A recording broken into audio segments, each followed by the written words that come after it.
নমস্কার আমার প্রিয় বন্ধুরা, ওয়েলকাম টু মৈত্রেয়ী ব্লগ। আজকে আমি তোমাদের কাছে নিয়ে এসেছি সম্পূর্ণ নিরামিষ রেসিপি দই বেগুন। বাড়িতে যা যা উপকরণ থাকে তাই দিয়ে এই নিরামিষ দই বেগুন তৈরি হয়ে যাবে। এই নিরামিষ দই বেগুন খেতে গেলে ভাতের সঙ্গে তো ভালো লাগবে, এছাড়াও রুটি পরোটার সঙ্গেও খেতে ভালো লাগবে।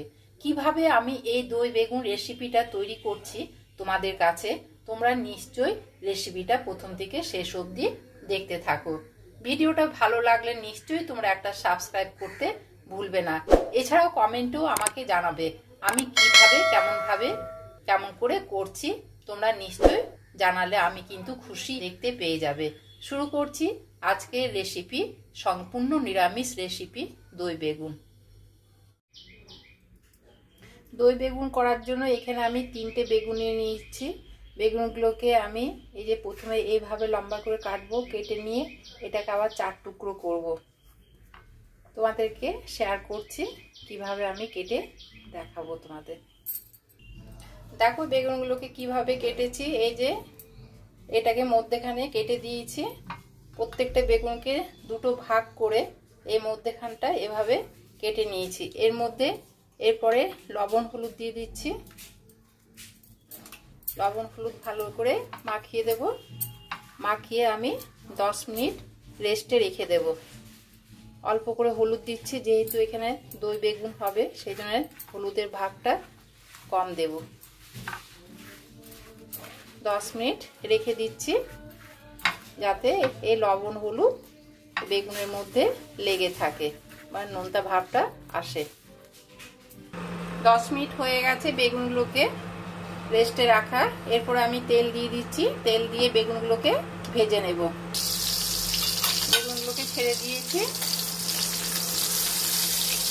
অল্প করে কিন্তু ভাজবো, বেশি ভাজবো না। বেগুনগুলোকে উল্টে দিচ্ছি। এক পিঠ ভাজা হয়ে গেছে। এই অল্প করে কিন্তু ভাজবো, বেশি কিন্তু ভাজবো না। আর এক পিঠ হতে দিলাম। ভাজা হয়ে গেছে, ভাজাগুলো উঠিয়ে রাখছি। এরপরে বাদ বাকি ভাজাগুলো এই যে কি বেগুনগুলোকেও ভেজে নেব।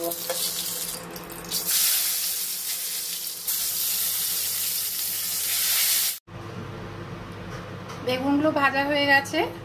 এরপর আমি সর্ষের তেল দিয়ে দিলাম। এর মধ্যে কালো জিরে ফোড়ন দিয়ে দিচ্ছি আর 2টো শুকনো লঙ্কা। এপাশে আমি একটা মশলা তৈরি করে নিচ্ছি। এই মশলার মধ্যে আমি দেব কাশ্মীরি লঙ্কা গুঁড়ো দিয়ে দিচ্ছি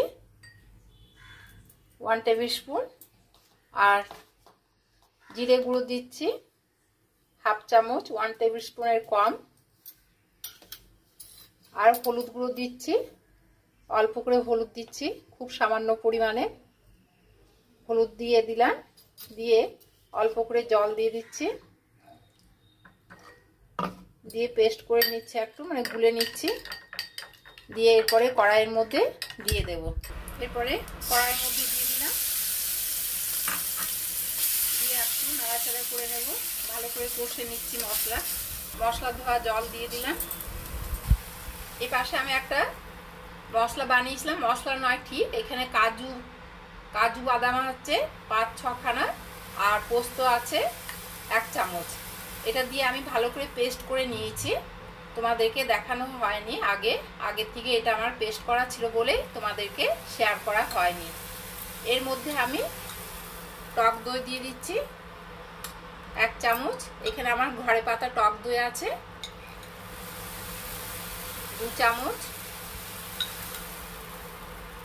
3 চামচ দিয়ে ভালো করে আবার দইটাকে এর সঙ্গে মিশিয়ে দেব। কাজু বাদাম আর পোস্ত বাটা আর একটা কাঁচা লঙ্কা দিয়েছিলাম, দিয়ে ভালো করে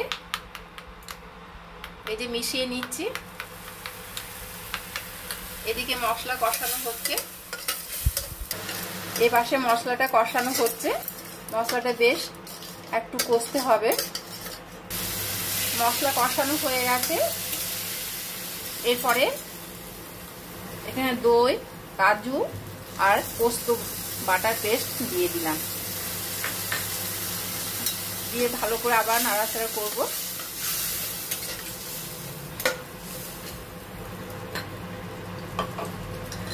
অল্প করে জল দিয়ে দিচ্ছি।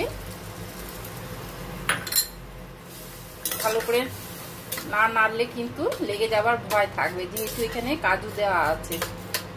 স্বাদ অনুসারে লবণ দিয়ে দিচ্ছি আর মিষ্টি দিয়ে স্বাদ অনুসারে মিষ্টিটাও দিয়ে দিলাম।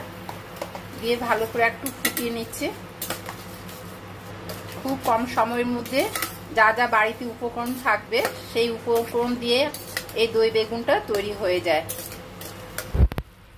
ফোটানো হয়ে গেছে, গ্রেভিও হয়ে গেছে। এরপরে বেগুন ভাজা বেগুনগুলো দিয়ে দিচ্ছি এর মধ্যে দিলে কি হবে, স্বাদটা কিন্তু খুব ভালো লাগবে। আমি ওপর দিয়ে কিন্তু মশলা দেব না, এর সঙ্গে দিয়ে আমি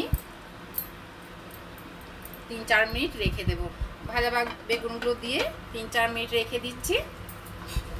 ভাজা বেগুনগুলো দিয়ে দিলাম, এরপরে ঢাকা দিয়ে রাখলাম 3-4 মিনিট।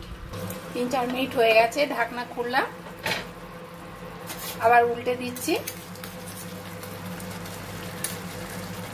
এভাবে পুরো বেগুনগুলো উল্টে দেব। খেতে কিন্তু খুব ভালো লাগে, তোমরা নিশ্চয়ই বাড়িতে ট্রাই করো। ওপর দিকে অল্প করে কারি পাতা দিয়ে দিচ্ছি। কারি পাতার গন্ধটা কিন্তু দই বেগুনে খুব ভালো লাগে খেতে। আবার আমি 2-3 মিনিট ঢাকা দিয়ে রেখে দেব। ঢাকনা খুললাম, কমপ্লিট হয়ে গেছে দই বেগুন।